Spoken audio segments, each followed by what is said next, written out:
ክርስቶስ ተንሥአ እሙታን በዐቢይ ኃይሎ ስልጣን አሰሮ ለሰይጣን አግዓዞ ለአዳም ሰላም ይእዜሰ ኮነ ፍስሐ። ፍቅር እንደሞት የጸናች ናት። አጥብቆ የወደደህ ሰው በትንሽ ነገርም አጥብቆ ሊጠላ ይችላል። መጠንቀቅ አለበት። ለፍቅሩ ዋጋ ካልተሰጠው፣ ፍቅር የሚከስረው መቼ ነው ከተባለ ለፍቅሩ ዋጋ ሳይሰጠው ሲቀር።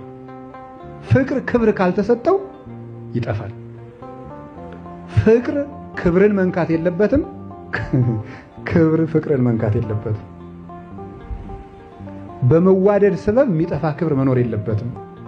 መዋደድ ክብርን መንካት የለበትም። ክብር ደግሞ ፍቅርን ማስቀረት የለበትም። እግዚአብሔር ያን ያህል የከበረ ሲሆን ግን ዝቅ ብሎ የሚወድ አምላክ ነው። ከድሃ ቤት የሚገባ የእኛን ሥጋ የለበሰ በእኛ ቃል የተናገረ በእኛ ምድር የተመላለሰ የእኛን ውሃ የለመነ የእኛን ቁራሽ የለመነ ነው። ዝቅ ብሎ ነው የሚወደን። ከእኛ ቀዝቃዛ ውሃን ከወርቅ አብልጦ አክብሮ የሚቀበል አምላክ ነው። እግዚአብሔር ፍቅርን ሲያለብሰው ጠጠርም ቢሆን ወርቁ ነው የሚታየው።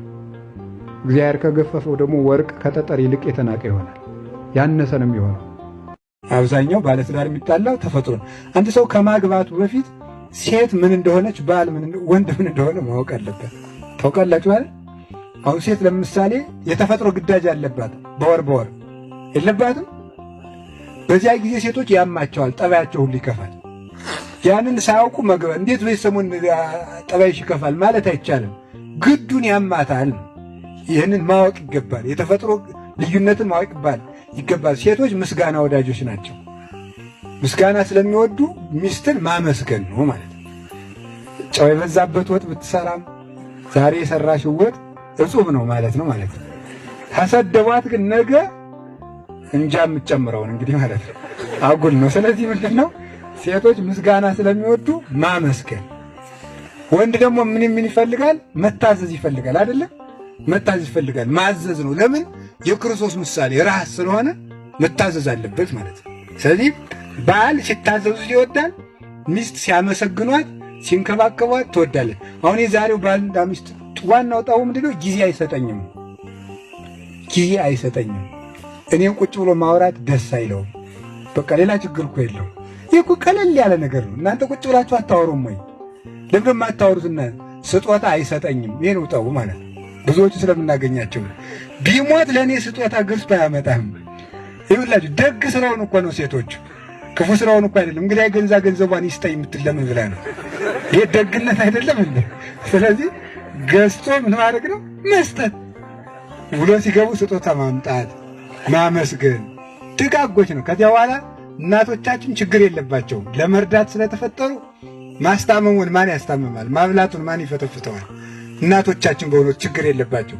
ችግሩ ይሄ ነው፣ ጊዜ መስጠት፣ መንከባከብ። ምክንያቱም እግዚአብሔር ሔዋንን ከምን ይፈጠራል? ከጎን። አንዱ ትርጉም ምንድነው? ጎን የሚሸፈን ቦታ ናት አይደል? ጠብቀው የሚሸፍኑት በደንብ ጠብቀው በጉያ የሚይዙት ሌባ እንዳይወስደው የሚፈለግ ስውር ገንዘብ ነው። ስለዚህ ሚስት ለባሏ ስውር ገንዘቡ ናት ለማለት ነው። ስውር ገንዘቡ ናት እግዚአብሔር የሰጠው። ስለዚህ መንከባከብ። ሴቶችም ምንድነው? መታዘዝ። ደረቅ ሴት የሚባላል። ይህ በጣም ነው።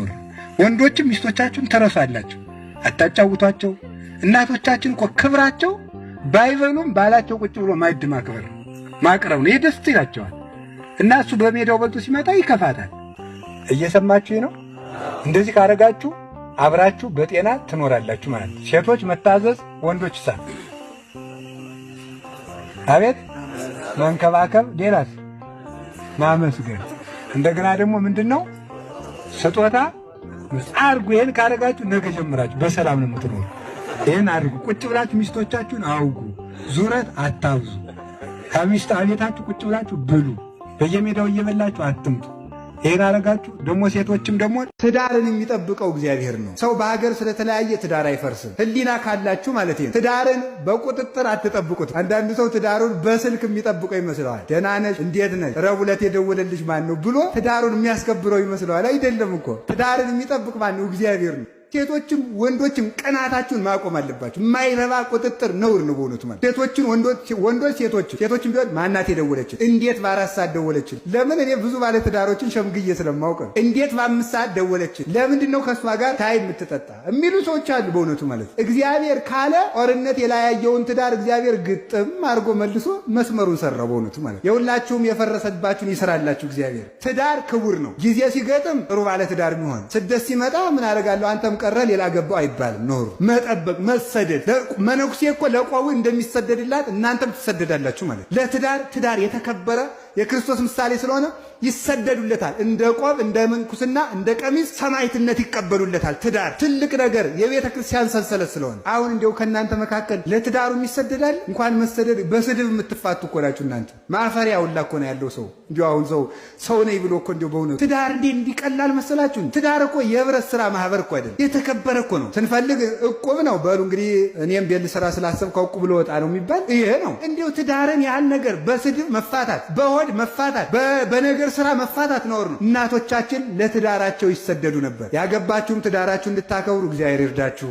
ሴቶች ስትጸንሱ በደንብ መጸለይ ያለባችሁ። በስርዓት ሕግ ሳታፈርሱ ልጅ ከጸንሳችሁ የጸነሳችሁት ልጅ ከመከራ ይጠብቃቸዋል። ወልድ ጠቢብ ያስተፌስህ አባሁ ወወልድሰ አብድ ያጼል አባሁ ወእሙ ይላል ሰሎሞን መጽሐፈ ምሳሌ ላይ ሲናገር። ጥበበኛ ልጅ ጥበብ ስጋዊ ጥበብ መንፈሳዊ ያጸና ልጅ በሰው ዘንድ ማሳደግ እንደገሌ ነው እንጂ ብሎ ያስመሰግናል። በእግዚአብሔር ዘንድ ደግሞ ልጆቻችሁን ሰርጣችሁ ቀጣችሁ አሳድጋችኋል ተብሎ ደግሞ በዚያ ያስመሰግናል። ክፉ ልጅ ግን በሰው ዘንድም ያስረግማል፣ በእግዚአብሔር ዘንድም ያስረግማል። እና ልጅ ያጸድቃል ነው። ልጅ ዝም ብሎ በአጋጣሚ የትዳር የግድ ነገር ስለሆነ የምትወልዱ እንዳይመስላችሁ። ልጅን አክብራችሁ ያዙ። መውለድ ያጸድቃል። እመቤታችን አዳም ወለደ፣ እመቤታችን ክርስቶስን ወለደችና አጸደቀችው ማለት ነው።